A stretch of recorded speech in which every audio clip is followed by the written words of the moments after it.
Merci d'être attentif, patient. C'est donc la 4e table ronde de cette première journée des rencontres de géopolitique. Quid des frontières sociales, économiques et climatiques? Vaste sujet parce qu'a priori sur ces domaines, sur ces questions, on peut imaginer qu'il n'y a pas de frontières. C'est toute la question qui va se poser dans cette table ronde. J'accueille donc Jean-Marc Sylvestre, qui est voilà, à ma gauche, docteur en économie, essayiste, consultant pour différents médias. Vous le connaissez certainement, il intervient sur BFM, Atlantico et parfois chez moi sur Public Sénat. Merci à lui d'être ici. Thomas Porcher, à ma droite, docteur en économie également, professeur à la Paris School of Business. Et Ofer Bronstein, bienvenue à vous. À ma gauche, ancien conseiller d'Yitzhak Rabin, président du Forum international pour la paix au Proche-Orient. Merci à tous les trois d'être ici. Vous avez donc un petit quart d'heure, peut-être même un peu plus du coup, pour vous exprimer. Et on passera aux questions-réponses juste après. Ofer Bronstein, on va commencer avec vous. Vous allez nous parler du conflit israélo-palestinien comme illustration parfaite des problématiques sur les frontières. Je vous laisse la parole. Tout d'abord, permettez-moi de remercier les organisateurs, en particulier Fred pour son travail extraordinaire, acharné. Et merci Madame Fitoussi. Et merci à la mairie de Trouville. Je découvre Trouville et je vous en remercie beaucoup. Merci Aline. Et je voulais vous dire, j'étais avant-hier à Tel Aviv et je suis ravi pour une fois de savoir qu'il fait plus chaud à Trouville qu'à Tel Aviv. Et merci à vous. Je suis désolé de perturber un peu l'ordre des choses que Frédéric voulait, et étant donné que moi je devais théoriquement intervenir demain sur un débat sur le Proche-Orient, et que pour des raisons personnelles, je dois rentrer plus tôt à Paris. Et donc, je me suis incrusté dans ce débat-là. Mais je vais essayer d'utiliser le conflit israélo-palestinien comme une métaphore, justement, qui appartient à ce débat, c'est-à-dire comment les frontières économiques, climatiques, sociales, culturelles, qui sont le cœur du problème du conflit israélo-palestinien, ont un impact sur le monde entier. Je me permets aussi, étant donné que je vais faire les choses dans le désordre, comme beaucoup d'Israéliens, de rebondir sur ce qui a été dit auparavant. Et je suis ravi que j'interviens après des militaires, alors que je suis un militant pour la paix. Et j'étais assez perturbé quand j'ai entendu des insinuations disant qu'il était préférable de mettre l'argent public dans l'armée que dans la sécurité sociale, ou dans l'armée que dans les revendications des gilets jaunes. Et moi, je pense exactement le contraire. Mais ça vous permettra d'en débattre. Ce matin, Bertrand a dit que s'il devait parler de frontières culturelles, il faudrait le couper en deux. Alors, je vais me présenter moi, et vous allez comprendre pourquoi il va falloir me couper à moi en sang et mes enfants en miettes. Et je suis né dans une petite ville du désert en Israël, à Beersheva, d'une mère qui est née en Égypte, d'un père qui est né en Tunisie, d'un grand-père maternel qui est né à Hébron, à la Palestine ottomane et sous la colonisation anglaise, d'une grand-mère qui est née en Turquie, du côté paternel d'un grand-père qui est né dans le nord d'Israël, à Tibériade, d'une grand-mère qui est née entre l'Algérie et le Maroc, d'une arrière-grand-mère, et c'est pour ça que je porte le nom de Bronstein, qui est née en Russie. Et donc vous comprenez bien qu'au niveau de mon identité, des frontières identitaires que j'ai, c'est un peu complexe. Je porte avec beaucoup de fierté un passeport israélien, un passeport français qui est un passeport européen, et j'en suis très très fier. Et je suis un des rares Israéliens qui a aussi un passeport palestinien. Mon épouse est américaine, et donc mes enfants ont aussi un passeport américain. Et elle est d'origine à la fois biélorusse, polonais, allemand. Et vous comprenez que les origines de mes enfants, il va falloir qu'ils fassent de l'ordre là-dessus, et que la notion de frontière pour eux est bien complexe. La preuve est, j'ai une fille qui est aux États-Unis et qui vit là-bas, un autre qui est à Londres, et un troisième qui vit à Tel Aviv. Donc nous, les frontières dans la famille, on ne connaît pas très bien. En tout cas, on fait des efforts.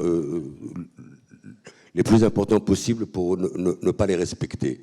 Et j'espère que nous vivrons demain dans un monde qui ne va pas les respecter. Parce que la notion de frontière dans un monde dont l'ennemi numéro un, et c'est le cœur de notre sujet, est l'ennemi climatique, je veux bien qu'on m'explique comment nos armées vont nous défendre de cet ennemi qui est si puissant qu'il met en danger nos vies mêmes. Je veux bien qu'on m'explique comment la frontière va empêcher la canicule de passer de Paris à Berlin ou de Berlin à Tel Aviv. Je veux bien qu'on m'explique comment le manque d'eau duquel souffre de plus en plus l'humanité va pouvoir être protégée par des frontières. Je veux bien qu'on m'explique comment les frontières vont empêcher la pollution de passer d'une communauté à une autre, d'un État à un autre. Donc aujourd'hui, le combat qu'on doit mener, contre les dangers climatiques qui sont les dangers les plus imminents de l'humanité aujourd'hui, ne peuvent être combattus que par les moyens communs que les communautés, les peuples et les États vont pouvoir, je l'espère, mettre à la disposition de ce combat. Et j'espère que dans ces prochains jours, le président Macron expliquera à monsieur, comme disait notre ami Bertrand ce matin, à monsieur Trump, et que s'il ne s'allie pas à notre combat commun contre le réchauffement climatique, il devient, il faut le dire, un ennemi de l'humanité. Pourquoi le conflit israélo-palestinien peut être une métaphore ou un très bon exemple de la thématique dont on va traiter aujourd'hui? C'est qu'en fait, le conflit israélo-palestinien, c'est soi-disant un conflit territorial, alors qu'il n'y a aucune frontière entre Israël et la Palestine, puisque la Palestine n'existe pas encore, qu'elle n'est pas un État, et que ce combat pour la frontière, ce combat pour l'identité nationale à la fois des Israéliens et des Palestiniens, qui est un combat qu'une partie du camp de la paix est en train de perdre. Peut-être qu'il va falloir qu'on se réinvente, c'est-à-dire que petit à petit, on s'aperçoit que la création d'un État palestinien devient de moins en moins une possibilité réelle. Donc il va falloir qu'on invente une autre façon de pouvoir vivre ensemble entre Israéliens et Palestiniens, que deux des frontières naturelles des Israéliens et des Palestiniens, c'est le Jourdain à l'est et la Méditerranée à l'ouest, qu'entre le Jourdain et la Méditerranée, aujourd'hui vivent à peu près 15 millions d'Israéliens et de Palestiniens, et qu'à un moment donné, ils vont devoir trouver une certaine mécanique pour pouvoir vivre ensemble. Parce qu'il y a une chose qui ne va pas changer, c'est cette réalité-là. C'est les 15 millions, les 16 millions, les 20 millions dans un avenir proche d'Israéliens et de Palestiniens qui vivent sur un terrain qui est très limité. Entre le Jourdain et la Méditerranée, il y a à peu près 70 km dans la largeur et à peu près 600 km dans la longueur. Donc il va falloir qu'on trouve un mécanisme pour vivre ensemble. Est-ce que c'est le mécanisme de 2 États? Est-ce que c'est un mécanisme de 4 États? État de Gaza, État de Tel Aviv, État de Jérusalem, État de Ramallah? Est-ce que c'est un mécanisme d'un seul État? Je ne sais pas. Je sais que c'est un problème technique et politique que des hommes et des femmes courageux vont devoir traiter et lui donner une solution. Malheureusement, aujourd'hui, aussi bien les politiciens israéliens et palestiniens, ils ont tout sauf du courage politique. Moi, j'ai eu la chance de travailler avec des hommes et des femmes qui avaient un courage politique, qui ne regardaient pas les prochaines élections comme étant un objectif à atteindre, mais les futures générations comme étant le travail qu'ils devaient faire. Aujourd'hui, on a affaire à des politiciens qui ne cherchent qu'à se faire réélire. Et comme vous le savez, la démocratie israélienne est très, très pétillante. Elle est même très extraordinaire, puisque maintenant, on a des élections tous les 3 mois. Ce qui est compliqué, mais ce qui prouve que les politiciens israéliens n'ont pas vraiment une vision d'avenir et ne protègent pas vraiment les intérêts des futures générations. C'est le cas pour les politiciens palestiniens aussi. Et malheureusement, et vous allez parler du Proche-Orient demain, c'est le cas de la plupart des leaders du Proche-Orient qui ne protègent pas, et peut-être du monde, qui ne protègent pas les intérêts des futures générations, mais ne protègent que leurs propres intérêts et d'une petite partie de gens qui les ont amenés au pouvoir. Pourquoi le conflit israélo-palestinien est un bon exemple du sujet que nous traitons aujourd'hui, c'est-à-dire culturel, économique, social et climatique, c'est qu'on voit aujourd'hui, bien qu'on n'a pas de frontière entre Israéliens et Palestiniens, on voit un schisme dans tous ces domaines entre les deux sociétés. Aussi bien au niveau économique, la société israélienne, l'État d'Israël, les Israéliens sont bien mieux protégés économiquement que les Palestiniens. L'écart de salaire entre Israéliens et Palestiniens, et je parle des Palestiniens de la Cisjordanie, est de 1 sur 3 pour la Cisjordanie, de 1 sur 6 avec Gaza, qu'aujourd'hui, à Gaza, il y a presque 65% de chômage, que la grande majorité de la population gazaoui est une population qui a moins de 21 ans, et c'est pour ça que, et ça a été dit encore une fois ce matin par monsieur professeur Badi, l'humiliation et la frustration sont les meilleurs terreaux de la violence. Et on ne peut pas demander à un gamin palestinien à Gaza qui n'a presque pas d'eau. Dans 2 ans, d'ailleurs, il n'y aura plus d'eau potable à Gaza. Mais qui aujourd'hui a à peu près 3 heures ou 4 heures d'eau potable, qui a 3 ou 4 heures d'électricité, alors que la chaleur à Gaza, comme vous pouvez vous l'imaginer, peut monter jusqu'à 50 degrés.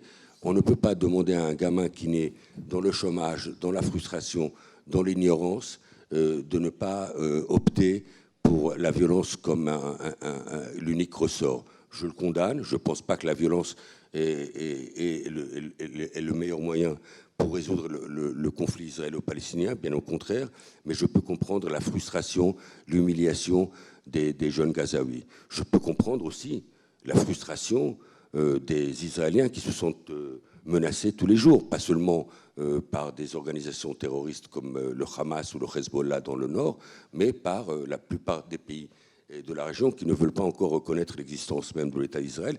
Et je suis de ceux qui pensent, encore une fois, contrairement à ceux qui nous ont précédés dans cette table ronde, que ce n'est pas par une armée très forte, des investissements encore plus importants dans la défense ou dans l'armée, que l'on va pouvoir résoudre les problèmes de la région, mais bien au contraire.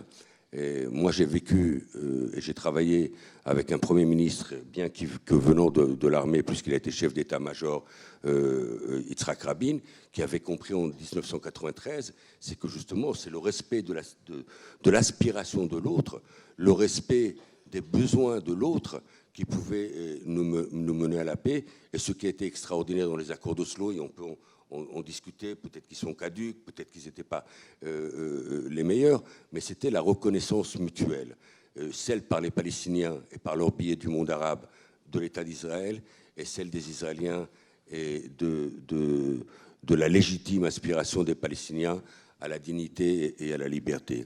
Et pourquoi c'est un rapport économique avec notre débat aujourd'hui? C'est qu'à cette époque-là, et pour la première fois dans l'histoire de l'État d'Israël, le budget de l'éducation nationale était plus important que le budget de la défense. Ce qui n'a pas créé des problèmes économiques en Israël, mais pas seulement.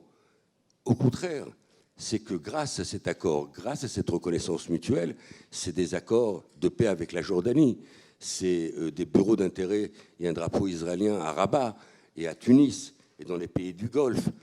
Donc c'est une normalisation, un début de normalisation et de reconnaissance mutuelle entre l'État d'Israël et le monde arabe. Et c'est uniquement parce qu'il y a eu ce début de reconnaissance mutuelle que le Premier ministre et les politiques israéliens se sont permis de réduire le budget de l'armée et le budget de la défense. Parce que c'est uniquement en réduisant le budget de l'armée et de la défense du côté israélien, comme dans les autres pays arabes de la région, qui dépensent énormément de moyens pour des armes dont ils n'ont pas besoin, qui en général, et on l'a vu ces dernières années, se retournent contre leur propre peuple. Et je parlerai des moyens énormes que les pays du Golfe et les pays du Moyen-Orient investissent dans l'armée, et ce qui porte un énorme préjudice à leur propre peuple. Mais en Israël même, on l'a très bien vu, à partir du moment où les priorités sont différentes que celles de la défense, que celles des barbelés, que celles des murs, que celles de la confrontation avec l'autre, on peut investir nos moyens dans le bien-être de la population israélienne. Et on en a vu les fruits, et je pense qu'on retournera à cette direction-là dans les prochains mois. Permettez-moi de vous dire que ces 15 dernières années, les pays du Moyen-Orient ont dépensé 15 trillions de dollars en armement. 15 trillions, pas milliards, trillions, 15 000 milliards de dollars en armement. Je sais, combien de chiffres ça fait, 1 trillion? 1 trillion, c'est 12. Donc 15 fois 12 zéros, 15. Le nombre de zéros remplit une page. Et ça, c'est investi par les pays du Proche-Orient en armement. Permettez-moi de vous demander qu'est-ce que les Égyptiens ont fait avec ces armes-là. Et ce n'est pas les plus dépensés. Permettez-moi de vous demander ce que les pays du Golfe ont fait avec ces armes-là. Permettez-moi de vous demander ce que l'Irak ou la Syrie a fait avec ces armes-là. La Syrie les a utilisées ces dernières années, mais pas pour se défendre contre un ennemi extérieur. On a vu le massacre, on a vu l'hécatombe de 500 000 Syriens par un régime corrompu qui devrait disparaître depuis très longtemps avec ce genre d'armes. Et la Syrie, en plus, a utilisé, comme vous le savez, des armes aussi chimiques. Donc, investir 15 trillions, pour vous donner simplement un exemple, si c'est possible, au niveau de la dépense, le prix d'un avion de chasse F-35 américain permettrait à 150 000 Palestiniens, un avion de chasse, son prix permettrait à 150 000 jeunes Palestiniens d'étudier gratuitement pendant une année dans les écoles palestiniennes. Un seul avion de chasse. Le prix d'un seul tank permettrait à 15 000 étudiants palestiniens d'étudier gratuitement dans une université.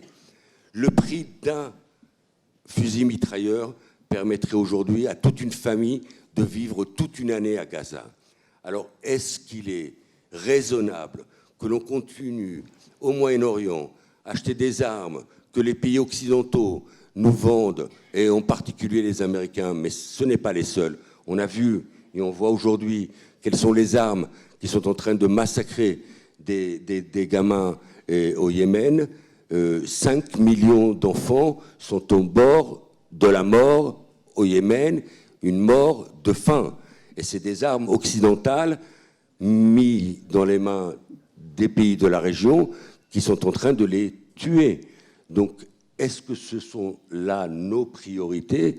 Est-ce que c'est en investissant nos richesses au Moyen-Orient, dans l'armement, dans la belligérance, dans la construction de murs et de frontières avec nos voisins, qu'on va pouvoir régler les problèmes climatiques qui, comme je vous l'ai dit, je pense, sont aujourd'hui une priorité de l'humanité urgente, immédiate, parce que je ne sais pas si ma petite fille pourra respirer dans 30 ans,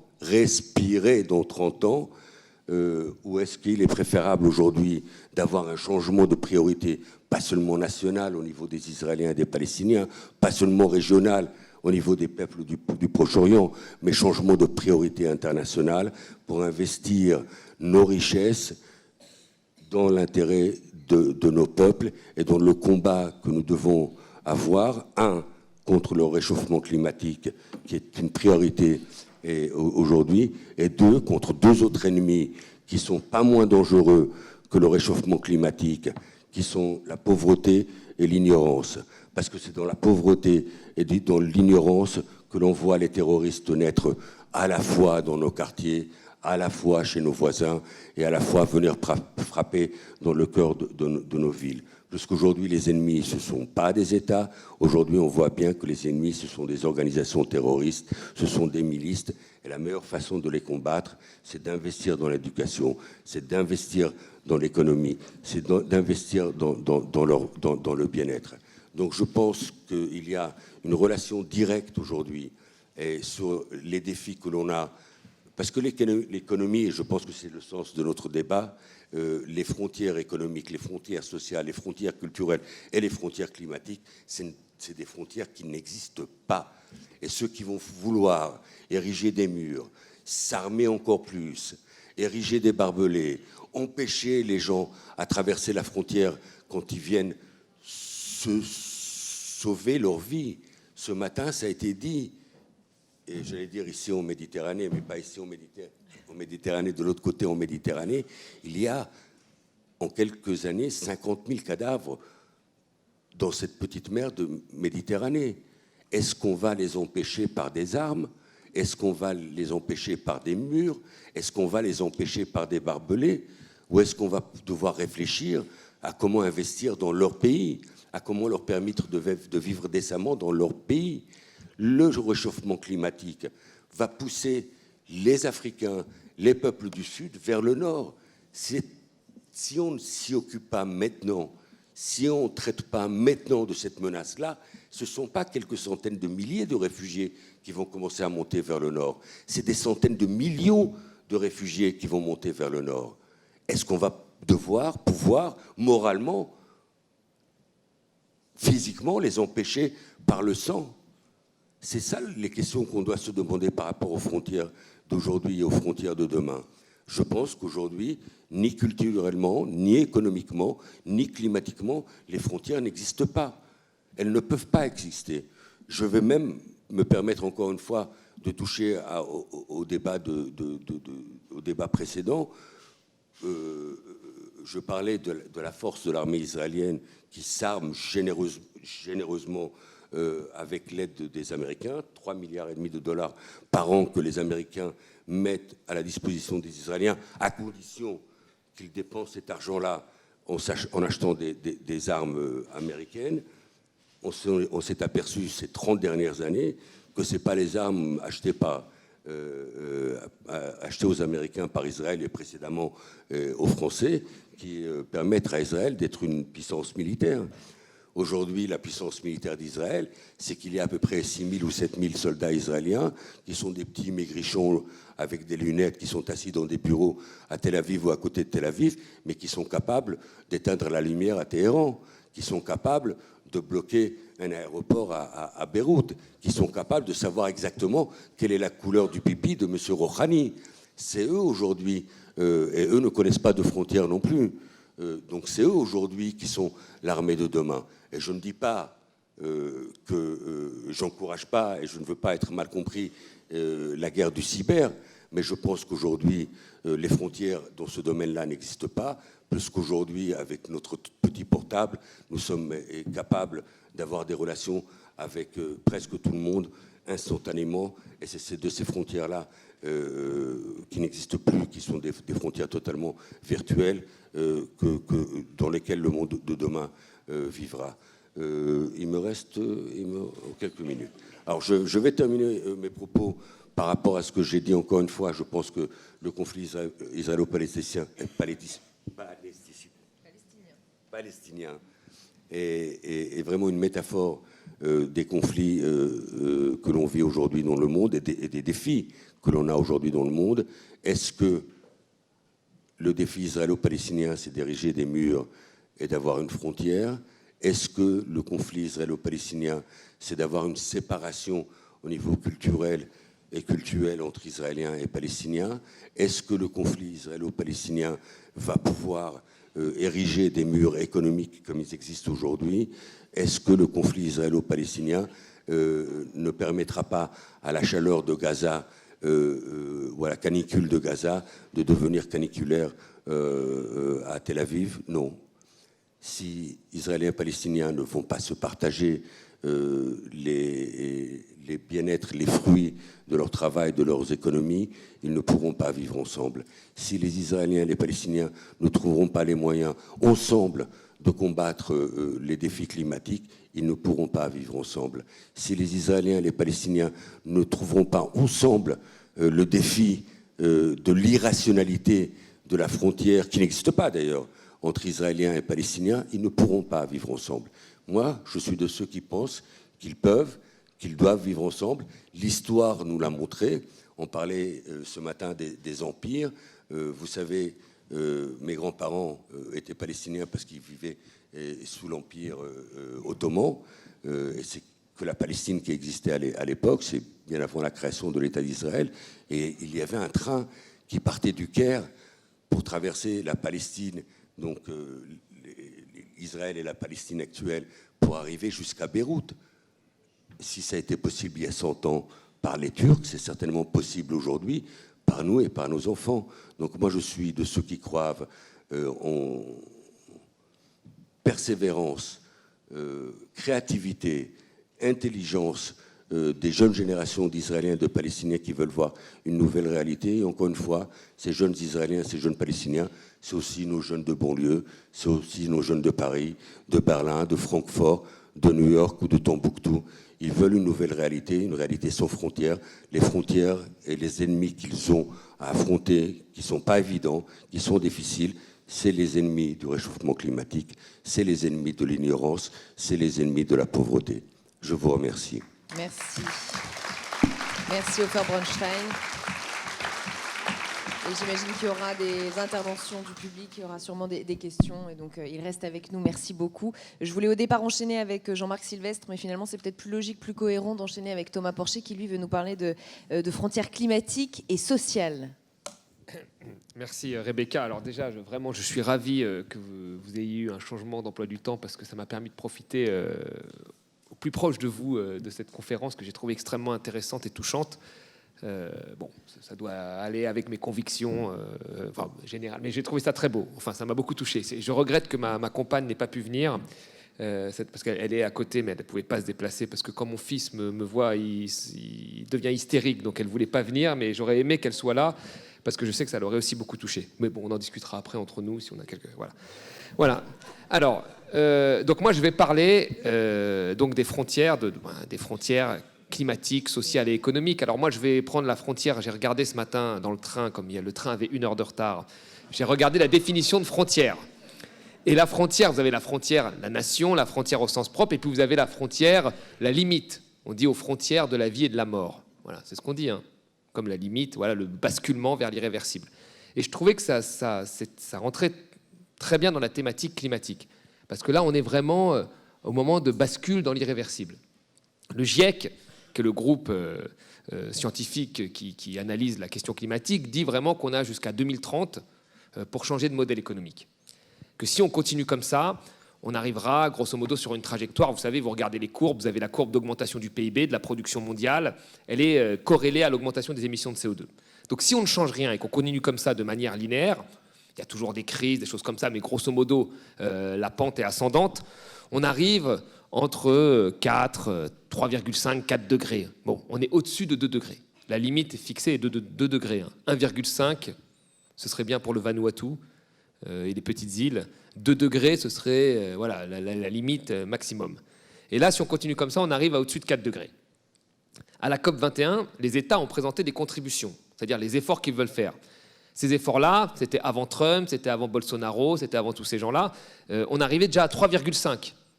Ces efforts devaient être réajustés tous les 4 ans. Personne ne les a réajustés, ce qui fait qu'aujourd'hui, aucun pays, y compris dans l'Union européenne, ne respecte les accords de la COP21. Donc on est au-dessus, 1,5 degré au-dessus. Sachant qu'aujourd'hui, en vous donnant quelques chiffres, on est à plus 1 degré par rapport à l'ère pré-industrielle, c'est-à-dire à 1850, plus 1 degré, c'est-à-dire qu'on a consommé, si on avait un budget carbone à consommer, on a consommé 60% de notre budget carbone. D'accord ? 60% est déjà consommé.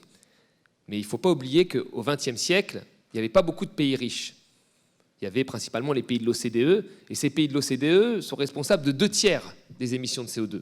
Aujourd'hui, il faut prendre en compte la Chine, l'Inde, les pays d'Amérique du Sud, bientôt l'Afrique. Tous les pays sont en marche vers le développement. Et qui dit développement, dit consommation, production qui augmente, émissions de CO2 par tête qui augmentent. Un Américain émet à peu près 18 tonnes de CO2 par tête. Un Malien émet 0,05 tonnes de CO2 par tête, un Français à peu près 6-7 tonnes de CO2 par tête, pour vous faire un ordre de comparaison. Donc il y a un vrai problème. Il y a un vrai problème sur notre modèle économique. Alors, le problème d'aujourd'hui, c'est que tout le monde joue au passager clandestin, on dit en économie. C'est-à-dire tout le monde essaie de se renvoyer la patate chaude. Les pays riches se disent « mais attendez, nous, on ne veut pas faire d'efforts, parce que si on fait des efforts et que la Chine n'en fait pas, ça ne sert à rien ». La Chine dit, écoutez, moi je veux bien faire des efforts, mais vous vous êtes développés sans faire d'efforts. Pourquoi vous nous empêchez, nous, de nous développer ? Vous savez que dans les années 90, dans les premières questions sur le climat, ça c'est assez intéressant, les pays émergents commençaient à se développer, la Chine, etc. Et puis là, vous avez eu la première réunion sur la question climatique, organisée par l'ONU. Et là, les pays émergents ont dit, mais pourquoi, quand on commence à se développer, vous nous trouvez une raison pour pas qu'on se développe ?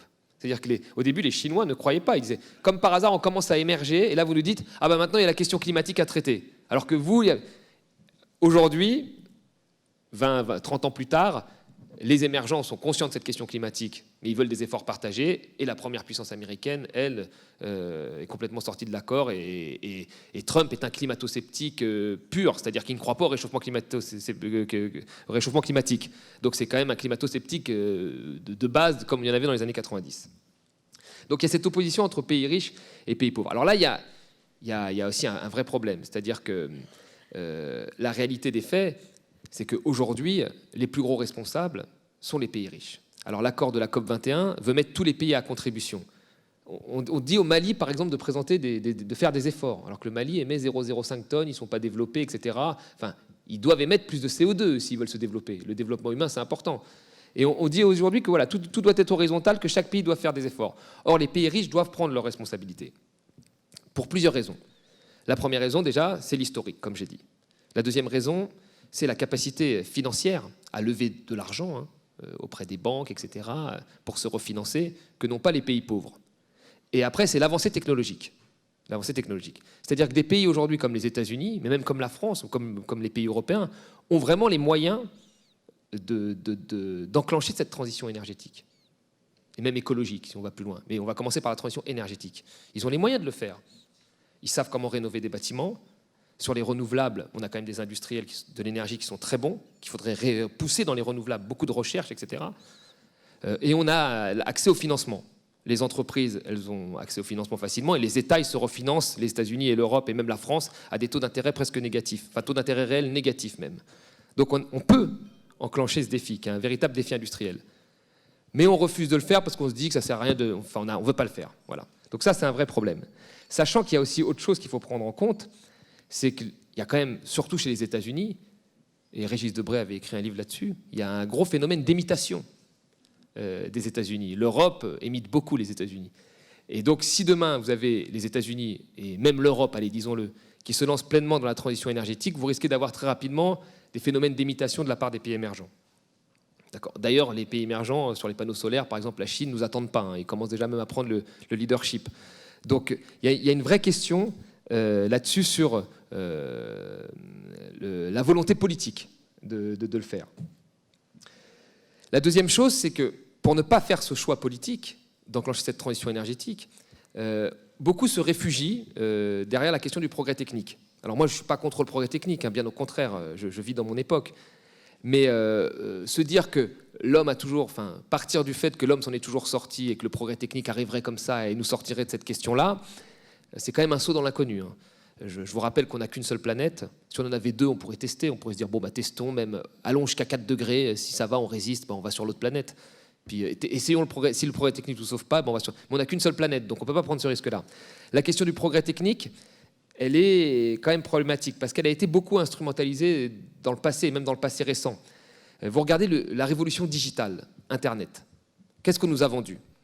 On nous a vendu que ça augmentait la productivité, et je suis sûr que tout le monde en est persuadé ici, que grâce à Internet, on a augmenté notre productivité, on envoie des mails, on peut écrire un livre à distance sans rencontrer quelqu'un, c'est super. Non, mais on a augmenté notre productivité, on peut dire ça. Mais en réalité, c'est faux. Les chiffres, il y a un professeur américain d'économie qui a compilé tous les chiffres de productivité de ces 30 dernières années avec la révolution digitale. La conclusion de son rapport, elle est très simple. Internet est partout, sauf dans les chiffres. Donc c'est une réalité. L'impact sur la productivité n'a pas été aussi fort que ce qu'on nous a vendu. Et pourtant, nous sommes tous persuadés ici que c'est la 3e révolution industrielle, on l'a entendu 1000 fois, que ça va changer nos vies. Oui, ça a changé nos vies, mais dans les chiffres, non. Ça n'a pas empêché, en tous les cas, la crise financière. Ça n'a pas empêché. Donc, concrètement, ça n'a pas eu l'effet escompté. Et puis après, on nous l'a vendu, et ça, il y a beaucoup de théoriciens comme Jérémy Rifkin ou d'autres, qu'on pouvait mettre ensemble la transition énergétique et le digital. Alors quand vous lisez le livre de Jérémy Rifkin, 3e révolution industrielle, il vous dit typiquement ça, qu'on va presque imprimer ces panneaux solaires avec des imprimantes 3D, qu'on va les mettre sur notre pavillon et qu'on va échanger l'énergie avec son voisin. Il vous explique un monde idyllique, sympathique, et qui a permis de faire la promotion de la transition énergétique. Moi, Ségolène Royal avait fait une commission sur la transition énergétique et digitale au ministère, parce que justement, il y avait la question digitale qui donnait l'impression que la transition énergétique était quelque chose de moderne. Or, aujourd'hui, on se rend compte que le digital, en plus de ne pas avoir extrêmement amélioré, voire pas du tout, la productivité, le digital, il a un coût en termes environnemental. Il a un coût. Quand on envoie un email, il y a un coût derrière. Il y a des câbles, il y a des chambres de refroidissement, ça passe d'un processeur à un autre, etc. Et même ça a été calculé. On nous dit que chaque mail envoyé serait l'équivalent de la consommation d'une ampoule pendant 2 heures. Pardon ? Chaque mail envoyé. Donc voilà, il y a un coût. Mais aujourd'hui, Internet, je crois que c'est le 3e ou 4e pays au monde en termes d'émissions de CO2. Donc en termes d'impact sur le réchauffement climatique. Donc il y a un coût. Donc il y a vraiment une illusion, parce que dans ces téléphones-là, vous avez des métaux précieux, etc. Vous avez du câblage, vous avez plein de choses en fait. Vous avez des coûts internes. Et donc en réalité, voilà, la transition par le digital, elle n'est pas aussi neutre qu'on nous l'a vendu. Ce coût marginal zéro dont nous parlait Rifkin, en réalité, ça semble être plutôt illusoire. Donc la question du progrès technique qui nous sauverait comme ça, pourquoi pas ? Moi, je serais le premier à être très content. Hein. Soit dit en pas, j'ai pas envie de... Moi, la vie comme je la vis aujourd'hui, elle me convient parfaitement. Et si, je veux dire, je vais vous dire, non, mais je vais vous dire la réalité. À mon échelle, je me contrains pour plein de choses à cause de cette question climatique. Donc si on me disait que j'ai plus besoin de me contraindre, je serais hyper heureux. Et puis ma copine me contraint encore plus avec le plastique, avec tout. Enfin, je me contrains beaucoup, alors que si on me disait que je pouvais juste vivre comme j'ai envie de vivre, là, je serais très content. Donc que le progrès technique vienne nous sauver, j'en serais ravi. Mais force est de constater que, en tous les cas, il y a des risques. Il y a des risques très forts. Alors dans tout ça, on se dit, mais alors pourquoi on n'essaie pas de changer ce modèle ? C'est vrai, pourquoi ? Pourquoi on a débattu 2 ans avant la COP21 du gaz de schiste pendant 1 an en France ? Pourquoi ? Alors que l'Agence internationale de l'énergie, qui n'est pas un groupe d'écolos fous furieux, qui est l'Agence internationale de l'énergie, dit qu'il faudrait laisser 2/3 des réserves sous terre, des réserves prouvées, des réserves que les compagnies pétrolières mettent dans leur bilan en actifs. Il faudrait que 2/3 restent sous terre, parce que si on utilise toutes ces réserves prouvées, on dépasserait les 2 degrés de la COP21. Donc quand l'Agence internationale de l'énergie vous dit ça, pourquoi vous avez 1 an de débat en France sur la question des pétroles et des gaz de schiste, puisqu'on rajouterait des réserves ? Pourquoi on exploite le gaz de charbon en Lorraine ? Pourquoi le Canada, pays riche et développé, va dans les sables bitumineux ? Pourquoi les Américains rajoutent 4 millions de barils par jour avec les pétroles de schiste ? Tout ça, c'est des pays riches, ce n'est pas des pays émergents. Pourquoi il y a un grand débat avec des compagnies pétrolières qui sont en train de faire des forages exploratoires dans l'Arctique ? Compagnies françaises, américaines, norvégiennes, anglaises, pays riches. Ce pas des pays pauvres, là, c'est des pays riches. Donc vous voyez, pourquoi il y a ces débats-là ? Là, on voit bien qu'il y a une forme de déni ou d'hypocrisie climatique. Je veux dire, j'irai loin un peu pour provoquer, mais il y a même une nouvelle forme de climato-scepticisme 2.0. C'est-à-dire qu'on dit « Oh oui, le climat, c'est important », puis le lendemain, on fait comme si ça n'existait pas. Trump, lui, dit « Le climat, j'y crois pas », voilà, et il fait comme si ça n'existait pas. Nous, on dit « On y croit, t'es méchant », mais on fait comme si ça n'existait pas. Voilà, c'est un peu ça. Non, donc il y a une vraie question. Et là-dessus, les gens ont peur. Alors, souvent, on oppose ce débat en disant « Mais alors, qu'est-ce que tu veux comme système ?» Alors, moi, on me dit tout le temps « Mais le communisme aussi, il a pollué. » Mais attends, mais moi, je ne suis pas communiste, que les choses soient claires. Ce n'est pas du tout ça la question. Il y a eu des modes de régulation de l'économie différents. Quand vous les étudiez sur un siècle, il y a eu des capitalismes différents.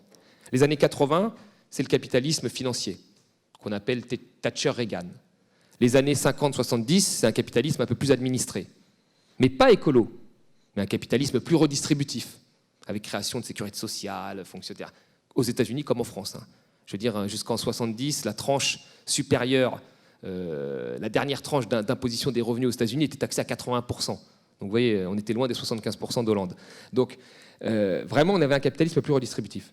Aujourd'hui, moi, je pense qu'il faudrait, enfin, je dis ça, mais je suis à ma place, je ne suis pas aux manettes, donc c'est toujours simple de le dire à ma place, mais qu'il faudrait inventer justement ce capitalisme, qui ne soit plus un capitalisme libéral, puisque force est de constater que les émissions de CO2 augmentent, mais un capitalisme qui prenne en compte la question environnementale, mais aussi la question des inégalités. Voilà. Donc un capitalisme plus social et plus qui prenne comme limite, comme frontière, la question climatique. Et ça, je finirai là-dessus en 1 minute, et ça, je pense qu'il aurait fallu... Enfin, c'est ça que je regrette avec notre président, sans le critiquer, je ne vais pas le critiquer, mais c'est qu'un président jeune, dynamique, à poigne, c'est lui, comme Reagan ou comme Thatcher à une époque, c'est lui qui aurait pu impulser ce changement de capitalisme. Et il serait rentré dans l'histoire. Dans 20 ans, on aurait dit le capitalisme Macron. Voilà. Et le problème, c'est que ce président-là, il veut plutôt rattraper ce qu'ont fait Reagan et Thatcher, plutôt que d'impulser ce nouveau capitalisme. Et pour moi, il avait la poigne pour le faire. Merkel est affaiblie politiquement, etc. Et ça fait longtemps. Il avait la poigne pour le faire. Trump en face, part dans tout. Et il a choisi de ne pas le faire. Il a choisi la convention. Et ça me rend un peu triste parce que je ne vois pas qui d'autre pourrait impulser ce changement. Voilà. Enfin, je ne dis pas que lui seul, mais je ne vois pas quel autre dirigeant aujourd'hui. C'est pas Salvini qui va le faire, c'est pas Bolsonaro. Alors je ne vois pas. Donc voilà. Merci. Merci Thomas Porcher. J'enchaîne rapidement avec Jean-Marc Sylvestre. Thomas Porcher, je précise quand même le titre de votre dernier livre, Traité d'économie hérétique. Merci encore. Jean-Marc Sylvestre, quid des frontières économiques. Ouais. On assiste à la disparition des frontières économiques. Est-ce que c'est une bonne chose, une mauvaise chose? Vous nous dites que c'est une opportunité de progrès. Oui, et je m'aperçois après les discours que j'ai entendus que je vais avoir quand même du mal à le prouver. J'étais très ému par les propos de M. Bernstein. Je suis toujours très intéressé par ce que dit Thomas, pas très convaincu par beaucoup de ce qu'il dit, mais je ne vais pas démarrer une polémique avec toi aujourd'hui, ou la poursuivre de moi.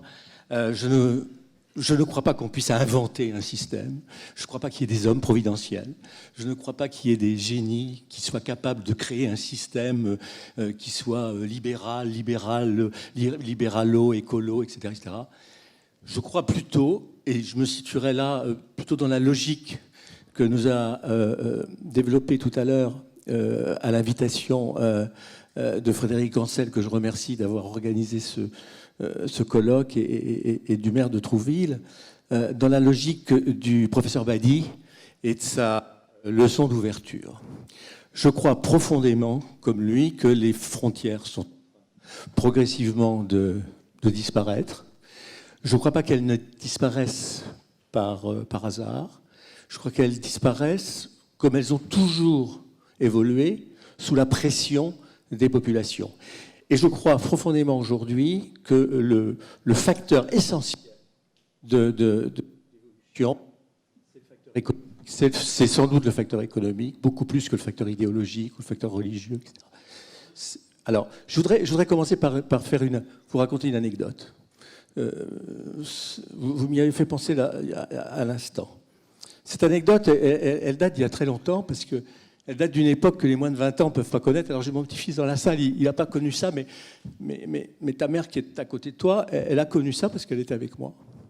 Le 9 novembre 1989, dans la matinée, je reçois un coup de fil du secrétariat d'Antoine Riboud. Et il me dit, viens, on part à Berlin. Et on est allé à Berlin, dans son avion. Et il y avait Rostropovitch avec lui, qui était son ami. Et Rostropovitch ne voyage jamais seul, il voyage avec son violoncelle. Et en arrivant à Berlin, le soir, très tard, ça a donné cette image qui a fait le tour du monde, puisque Rostropovitch a joué devant le mur de Berlin, qui était en train de s'effondrer. Chose dont personne n'avait pu imaginer que ça se produirait comme ça, aussi rapidement, aussi violemment. Le 9 novembre, c'était. Le 28 novembre, moins d'un mois plus tard, Helmut Kohl décrétait la réunification des deux Allemagnes. Vous vous rendez compte la rapidité avec laquelle... Moi, j'étais un mois avant, au mur de Berlin, avec deux de mes enfants, et je leur montrais le mur de Berlin en leur disant, écoutez, si vous avez beaucoup de chance, vous le verrez sans doute un jour s'effondrer, mais moi, jamais. Inutile de vous dire que c'est devenu dans la famille un sujet de plaisanterie sur la capacité d'un journaliste débutant à l'époque à prévoir les événements. Je ne me trompe pas. Donc, ce qui est intéressant dans cette anecdote, c'est que le soir, il y a eu des premières conversations avec Antoine Riboud qui était là. Antoine Riboud, il démarrait le groupe Danone. C'était une petite entreprise, Danone. Et le lendemain, le surlendemain, il y a eu des réunions. Et il a dit, c'est un événement formidable. On pleurait tous, c'était très émouvant, c'était extraordinaire, personne ne s'y attendait. Puis cette musique, et puis cette foule, et puis voilà. Et Antoine, pas du cynisme, c'est parce que lui, il y croyait aussi. Il dit, c'est un événement formidable. Vous vous rendez compte le marché potentiel qu'il va y avoir maintenant? J'ai une carte de l'Europe. Voilà où on va faire des usines. Des dizaines d'usines. Des dizaines d'usines. Il y a des fermes. Pour faire des yaourts, pour faire de l'eau minérale, pour faire des produits. Il était dans l'agroalimentaire à l'époque. Il n'était pas concentré comme l'est aujourd'hui sur le produit frais. Donc c'était la perspective de ce marché. C'était la libération des marchés de consommation. Et effectivement, la première chose qu'ont fait les Allemands de l'Est quand ils ont passé le mur, le soir même, le lendemain, ils se sont précipités dans les hypermarchés, ils se sont précipités dans les commerçants. Et d'ailleurs, la première décision qu'a pris Helmut Kohl pour faire passer la réunification, ça a été d'instituer la parité entre le marque de l'Ouest et le marque de l'Est pour qu'ils aient du pouvoir d'achat. On a eu du mal ensuite au niveau européen à payer tout ça, mais c'était ça. Donc ce que je veux dire, c'est que la pression économique fait que, et si vous voulez, ça a été préparé tout ça, évidemment, par les mesures de libération de Gorbatchev, qui sentait bien qu'il y avait un problème économique. On était quasi dans tout l'Empire soviétique, quoi. Bon, donc les frontières, elles se sont déplacées, parfois effondrées, sous la pression des peuples, parce que ces peuples, chez vous, ils ont faim, ces peuples, ils ont soif, dominer. Alors, ce que je veux dire, c'est que depuis 1989, eh bien, depuis cet événement, qui est un événement absolument historique, enfin, c'est la fin du XXe siècle, eh bien, on a ouvert la porte à une mondialisation. Une mondialisation qui a provoqué un certain nombre d'effets bénéfiques, qui a sans doute aussi provoqué et entraîné des effets peut-être négatifs. Mais cette mondialisation, mon cher Thomas, personne ne l'a décidé. Il n'y a pas un auteur qui a décidé, il n'y a pas un dictateur quelque part, il n'y a pas un génie quelque part qui a dit « ça va se passer comme ça ». Ça s'est passé comme ça. Hein, on a ouvert les frontières, on a facilité les accords, bilatéraux d'abord, multilatéraux ensuite. On a permis à un certain nombre de pays de commercer les uns avec les autres. On a ouvert aux chefs d'entreprise la possibilité, la liberté de faire un certain nombre de produits. Et il se trouve que parallèlement à la mondialisation, on a eu une formidable révolution technologique et la révolution digitale. Au même moment. C'est extraordinaire quand même. Historiquement, on n'a jamais vu ça dans l'histoire. Enfin, regardez tout le 19e siècle. Il a fallu 50 à 60 ans pour passer de la machine à vapeur à l'électricité, puis de l'électricité. Enfin bon. Donc, ça a été très vite. La révolution digitale, c'est un peu avant les années 2000. Hein. La bulle Internet, c'est 2001, 2002. Et parallèlement à tout ça, l'économie de marché s'est installée comme système quasi universel dans le monde entier. Dans le monde entier. Donc, ce système a été reconnu comme étant sans doute le plus efficace pour créer de la richesse. Pour la créer, pas forcément pour la redistribuer, mais pour la créer. Donc, le mariage entre toutes ces choses-là, la mondialisation, la révolution digitale, l'économie de marché, eh bien, a fait un système mondial, globalisé, qu'on a essayé de réguler, qu'on a essayé d'institutionnaliser, qu'on a essayé d'accompagner. Hein, j'étais dans un colloque il y a 3 semaines avec Pascal Lamy, l'OMC, l'Organisation mondiale du commerce, lorsqu'elle a accepté la Chine en son sein, eh bien, ça a été un effort de régulation, quelque part. Le drame, d'ailleurs, l'OMC, les gens de l'OMC le reconnaissent pas tout à fait, mais c'est qu'on n'a peut-être pas mis suffisamment de garde-fous et on n'a suffisamment pas pris de garanties de réciprocité aux avantages qu'on avait peut-être donnés aux dirigeants chinois. Mais ça se discute et ça fait polémique et c'est un détail. Le fond du problème, c'est que progressivement, cette mondialisation, elle a entraîné des effets extraordinairement bénéfiques. Je rappelle quand même qu'on a dû sortir près de 2 milliards d'habitants de la misère en 12 ans. On n'en parle pas, ça, hein, mais les Chinois, leur objectif, c'est de donner à bouffer à tout le monde. Ils ont réussi à donner à bouffer à tout le monde et à donner du travail, etc. etc. Bon, les Indiens, c'est un peu pareil. Il y a encore un problème en Afrique, un certain nombre de problèmes. Bon, mais globalement, les efforts d'alimentation ont été... Bon, les problèmes de santé ont fait des progrès considérables. Hein, je ne parle pas de l'espérance de vie dans les pays occidentaux, je parle simplement du recul des grandes maladies dans le monde. La plupart des grandes épidémies ont disparu. Hein. Donc c'est aussi un effet de la globalisation, de la mondialisation, du progrès technologique, de l'investissement massif, de la recherche, de l'innovation qui a été possible dans ce contexte-là. Donc tout n'est pas acheté là-dedans. Alors c'est vrai que dans les pays occidentaux, ces trois révolutions, qui n'en faisaient qu'une en fait, économie de marché, mondialisation, digitale, ont été vécues par beaucoup de gens comme des facteurs anxiogènes. La mondialisation en Occident a été vécue comme un facteur de délocalisation industrielle, donc de chômage. C'est vrai que ça, c'est difficile à gérer, c'est difficile à assumer, c'est difficile à résorber, on s'en aperçoit. Bon.